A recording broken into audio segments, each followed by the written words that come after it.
বাংলাদেশ এবং অস্ট্রেলিয়ার মধ্যকার যে ম্যাচটি, টেস্ট ম্যাচ, এই ম্যাচটি কিন্তু বাংলাদেশ অস্ট্রেলিয়াতে সফর করেছে টেস্ট খেলার জন্য।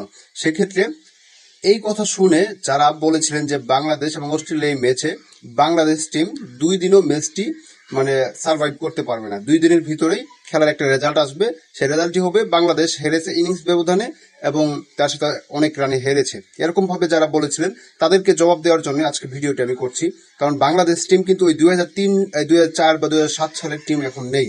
বাংলাদেশ টিম কিন্তু এখন ডমিনেট করতে জানে, যে কোনো টিমের সাথে মাথা উঁচিয়ে লড়তে জানে। দেখুন আজকে বাংলাদেশ টিম অস্ট্রেলিয়ার সাথে প্রথম ইনিংসে অস্ট্রেলিয়াকে 198 রানে কিন্তু অল আউট করে দিয়েছে। ঠিক আছে, এটা কিন্তু শুধু বাংলাদেশের বোলিং এর পাওয়ারটা দেখিয়েছে। যেখানে বাংলাদেশের মেইন বোলার টেস্টের নাহিদ রানা নেই, সেখানে কিন্তু নাহিদ রানাকে ছাড়াই বাংলাদেশ টিম আজকে হাসান মাহমুদ কিন্তু 6 উইকেট নিয়েছে। এবং এক্ষেত্রে তাসকিন আহমেদ হলো বাংলাদেশের সেরা বোলার। এখন নতুন হিসেবে নাহিদ রানা আছে, হাসান মাহমুদ আছে, মুস্তাফিজ শরীফুল, অনেকেই আছে। টেস্ট ক্রিকেটে তাসকিনও কিন্তু 2 উইকেট পেয়েছে, এবাদত হোসেনও 2 উইকেট নিয়েছে। এখানে বাংলাদেশের পেস বোলিং রে কিন্তু এখানে 10টি উইকেট তুলে নিয়েছে। তো বাংলাদেশের পেস ইউনিট বর্তমানে কতটুকু স্ট্রং সেটা তো বুঝতেই পারছেন। স্পিনার, বাংলাদেশের স্পিনাররা এখানে কিছুই করতে পারেনি, তবুও কিন্তু স্পিনারদের ছাড়া টেস্ট খেলা বা যে কোনো টিমে 2-1 স্পিনার থাকে। সেদিক থেকে এখনো কিন্তু বাংলাদেশ আজকে দ্বিতীয় দিন চলছে, বাংলাদেশ ব্যাটিং করছেন। 6 উইকেট গিয়েছে, এখানে 6 উইকেট হারাইছে বাংলাদেশ। ক্রিজে আছে মেহেদী হাসান মিরাজ। আমি যখন কথা বলছি এই সময় ক্রিজে আছে মেহেদী হাসান মিরাজ এবং হাসান মাহমুদ। রান হয়েছে 339। আমার মনে হচ্ছে আরো কিছু রান যোগ করতে পারবে, যেহেতু মেহেদী হাসান মিরাজ আছে, তারপর তাসকিন আছে, এবাদত আছে, হ্যাঁ, তারপর আবার আরেকজন হাসান মাহমুদ আছে।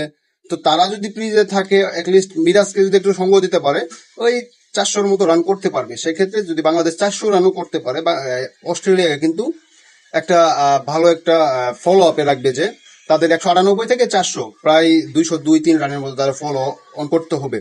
তো সেই দিক থেকে অস্ট্রেলিয়া যখন দ্বিতীয় ইনিংসে নামবে তখন কিন্তু অস্ট্রেলিয়াকে অবশ্যই এই 202 রান কিন্তু ডিফেন্স করে এই 202 রান মানে করার পরে বাংলাদেশকে টার্গেট দিতে হবে। ঠিক আছে, যেমন ধরুন অস্ট্রেলিয়া যদি 500 রান করে 202 রান মাইনাস হবে এখান থেকে 300 রান, তখন কিন্তু বাংলাদেশের কাছে ম্যাচটি জিতা অনেক সহজ হয়ে যাবে। 300 রান কিন্তু বাংলাদেশ করতে পারবে। ঠিক আছে, যেভাবে খেলে আসছে অবশ্যই অস্ট্রেলিয়ার মাটিতে অস্ট্রেলিয়া যে কোনো কিছু করতে পারে।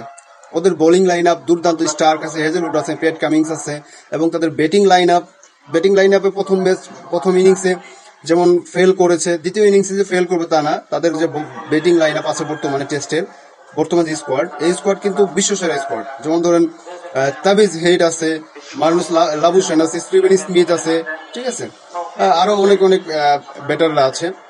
তারা কিন্তু